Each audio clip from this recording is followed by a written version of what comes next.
Good evening everyone, welcome back to our channel. आज मैं आपके साथ डिस्कस करूंगी flow chart of properties of food carbohydrates.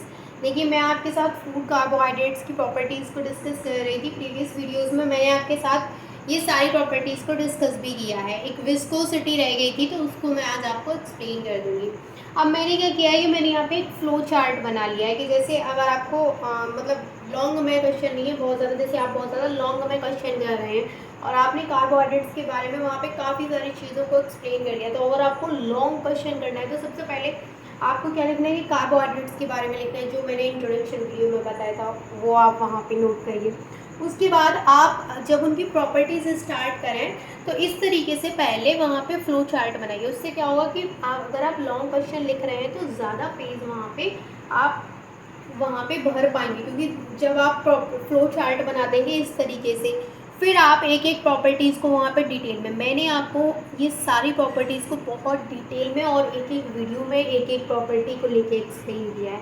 मतलब पूरा एक एक प्रॉपर्टी पर एक एक पैराग्राफ मैंने आपको रिटिन में नोट भी कराया है और एक्सप्लेन भी किया है। तो वो चीज़ आपको अच्छे से याद करनी है कि जैसे मैंने आपको हाइड्रोस्कोपिक नेचर क्या होता है कार्बोहाइड्रेट्स का वो एक्सप्लेन किया था, सॉल्युबिलिटी क्या होती है, क्रिस्टलाइजेशन क्या होता है, इमल्शन क्या होता है, इन सबको बहुत ज़्यादा डिटेल में मैंने आपको बताया था। एक हमारी लास्ट रह गई थी विस्कोसिटी। तो विस्कोसिटी में कोई डिटेलिंग नहीं है। विस्कोसिटी क्या है कि कोई भी लिक्विड है वो जितना ज़्यादा थिक है उसकी विस्कोसिटी उतनी ही ज़्यादा है। दैट मीन्स विस्कोसिटी क्या होता है कि थिकनेस होता है। विस्कोसिटी मीन्स थिकनेस, कि किसी भी लिक्विड की जितनी ज़्यादा थिकनेस है उसकी उतनी ही ज़्यादा विस्कोसिटी है। अगर मान लीजिए उसकी थिकनेस कम है तो उसकी विस्कोसिटी उतनी ही कम है। जैसे हम कंपेयर करके चलते हैं वाटर एंड ग्लिसरीन को, तो आपको पता है कि वाटर की कंसिस्टेंसी कैसी होती है और ग्लिसरीन की कंसिस्टेंसी कैसी होती है। वाटर एंड ग्लिसरीन दोनों में अगर मैं आपसे पूछूं कि किसकी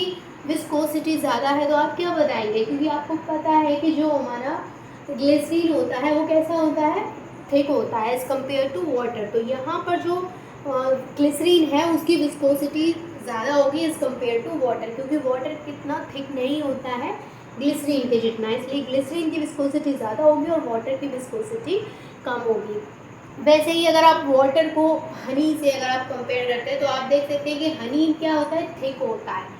आप हनी को मिल्क से कंपेयर कर लीजिए, आप मिल्क को किसी और चीज़ से कंपेयर कर लीजिए, तो वो क्या होता है कि वो चीज़ मान के चलिए एक आपके पास प्योर मिल्क है और एक मिल्क ऐसा है कि जिसमें आपने एक एग्जांपल लेके चलते हैं, जैसे एक गिलास आपके पास मिल्क है जो कि बिल्कुल प्योर, ठीक है। दूसरा क्या है कि आपने आधा ग्लास मिल्क लिया और आधा ग्लास उसमें पानी डाल दिया, तो अब क्या हो गया, आपने दूध को क्या कर दिया, पतला कर दिया। तो अब उसकी कंसिस्टेंसी कैसी हो गई, अब वो उतना थिक नहीं है जितना कि पहले था। तो अब उसकी जो विस्कोसिटी है वो क्या हो गई, कम हो गई एज कम्पेयर टू पहले। जो पहले उसकी विस्कोसिटी थी वो क्या थी, उसमें थिकनेस थी, बट अब आपने उसमें पानी मिला दिया, अब आपने उसकी कंसिस्टेंसी को पतला कर दिया, मतलब अब आपने उसको कैसे कर दिया, उसको कम विस्कोसिटी हो गई उसकी, ठीक है। तो ये flow chart of properties of food carbohydrate था। तो ये कार्बोहाइड्रेट की प्रॉपर्टीज़ का फ्लो चार्ट है। एक ये विस्कोसिटी वाली प्रॉपर्टी रह गई थी तो वो मैंने आपको बता दी, और बाकी की जो प्रॉपर्टीज़ हैं उनको मैं आपके साथ डिटेल में एक सेपरेट वीडियो में एक एक टॉपिक लेके एक्सप्लेन कर चुकी हूँ। आई होप कि आपको कोई डाउट नहीं होगा। अगर कोई डाउट है तो वो आप मुझसे पूछ सकते हैं। And thank you so much for watching this video.